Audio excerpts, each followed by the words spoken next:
pakar hukum pidana Universitas Trisakti, dan Dr. Edi Hasibuan, Direktur Eksekutif dari Lemkapi.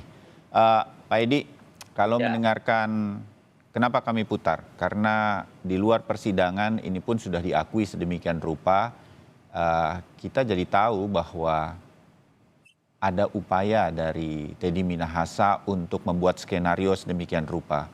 Kemudian kita jadi punya kecenderungan untuk berpikir bahwa menyisihkan 5 kg sabu ini adalah sesuatu yang kemudian faktual, benar, dan kemudian coba ditutup-tutupi, kan begitu.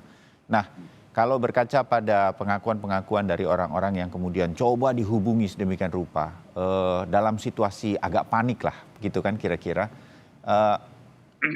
ini lepas dari di persidangan kemudian nanti dipertanyakan lah, itu belum tentu, itu maksudnya begini, apa segala macam, hanya sekedar ingin mempengaruhi dan lain-lain. Tapi faktualnya agak sulit kita untuk tidak mengatakan ini sebetulnya adalah upaya untuk menutupi apa yang sebenarnya terjadi.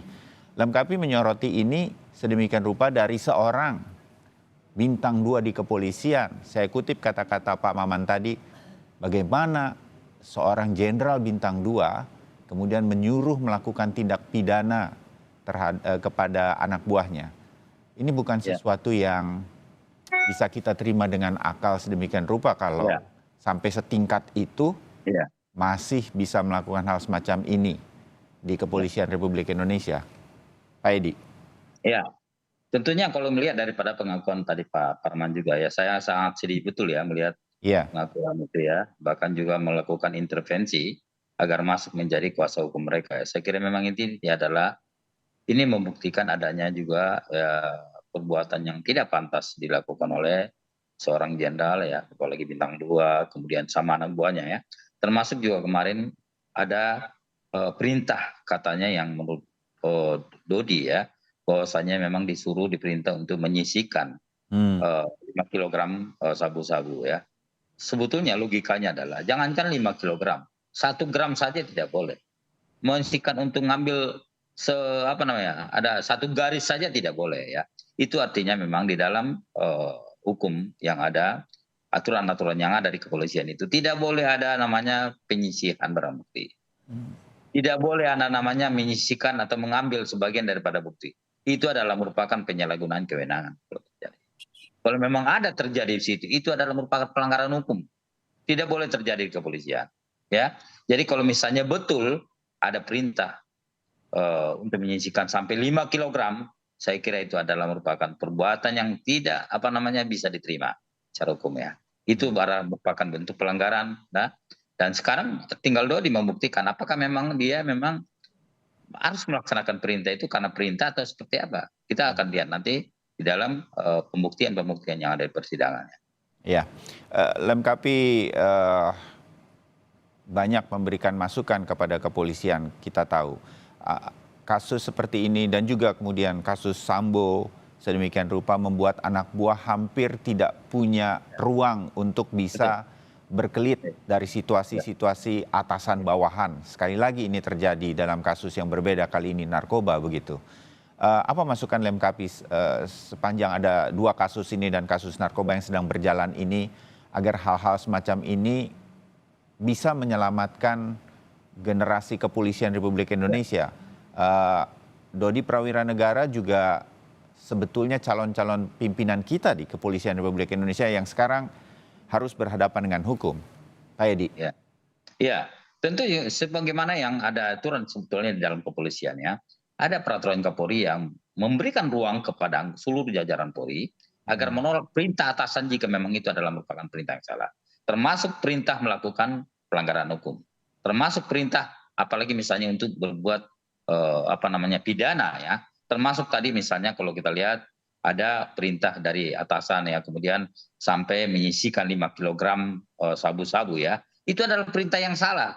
Dodi harus berani untuk melakukan penolakan. Dan ini juga tentunya kita harapkan kepada seluruh jajaran Polri agar tidak perlu takut untuk menolak perintah. Apalagi misalnya perintah itu salah. Saya kira Bapak Kapolri kemarin kan memang juga menyampaikan seluruh anggota boleh menolak perintah atasan apabila memang itu adalah perintah yang salah apalagi sampai melakukan pelanggaran hukum. Itu tidak boleh terjadi. Ya. Kepolisian. Ya, mudah-mudahan ini betul-betul menjadi momentum di internal kepolisian sedemikian rupa. Ya.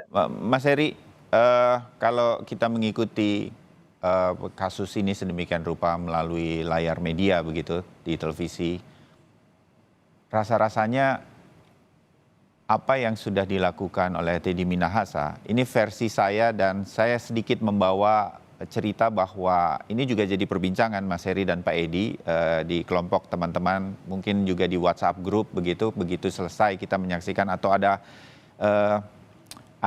perkembangan-perkembangan menarik yang ditampilkan di dalam persidangan yang kita saksikan di dalam siaran langsung televisi begitu ya. Nah, termasuk kemarin begitu. Upaya ini adalah perspektif sisi pandang publik sampai saat ini menurut saya. Juga secara pribadi saya sih, apa yang terjadi memang sebetulnya ada fakta disisihkan 5 kilogram ini tapi berusaha untuk ditutup-tutupi. Hampir semua pihak yang dimunculkan di persidangan yang terlibat dalam kasus ini unik, mengakui keterlibatan mereka sehingga kemudian menyudutkan Teddy Minahasa. Hampir tidak ada yang kemudian yang terlibat dalam kasus ini bersama-sama dengan Teddy Minahasa, kira-kira begitu. Mas Heri, situasi seperti ini kemudian memunculkan fight back apapun begitu. Tawas yang maksudnya adalah sebuah kota lah, hal-hal yang kemudian mengundang publik saja jadi tertawa mendengarnya begitu, sedemikian rupa di dalam persidangan. Nah, hal semacam ini menurut Anda di dalam persidangan kali ini tetap harus berlangsung, dibiarkan saja sedemikian rupa, atau ini akan tetap menjadi fakta-fakta persidangan yang tetap akan diserap oleh majelis hakim terutama ketuanya dan nanti akan menjadi keputusan karena upaya-upaya yang dihadirkan sudah segala sesuatu sampai sesuatu yang kadang-kadang sebetulnya nggak masuk akal dan kayak nggak serius begitu di dalam sebuah persidangan. Mas Heri, pendapat Anda?